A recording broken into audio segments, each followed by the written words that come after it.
কাজা এবং কাফফারা কি? কাজা হলো যে একটা রোজা ভাঙলো, এই রোজার পরিবর্তে আরেকটা রোজা রাখা, অথবা একটা নামাজ পড়লো না বা পড়তে ভুলে গেল, এই নামাজের পরিবর্তে হুবহু আরেকটা নামাজ পড়া, এটাকে বলে কাজা। আর কাফফারা বলা হয়, কাফফারা মূলত একটা শাস্তিমূলক ব্যবস্থা।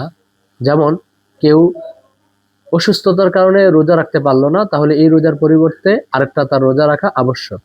এটা হলো কাজা। আর কাফফারা হলো কেউ ইচ্ছাকৃতভাবে খামখেয়ালি ভাবে সে রোজা রাখা সত্ত্বেও আবার খাবার দাবার খেলো অথবা স্বামী স্ত্রীর সহবাস করলো, তাহলে শাস্তি স্বরূপ তার 60টা লাগাতার রোজা রাখতে হবে, অথবা 2 মাস লাগাতার তার রোজা রাখা আবশ্যিক।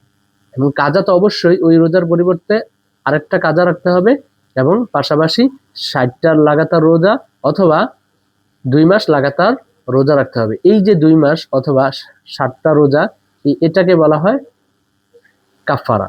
অথবা 60 জন মিসকিনকে 2 বেলা পেট ভরে খাওয়াতে হবে, অথবা 60 জন মিসকিনকে তাদের পরিধেয় বস্ত্র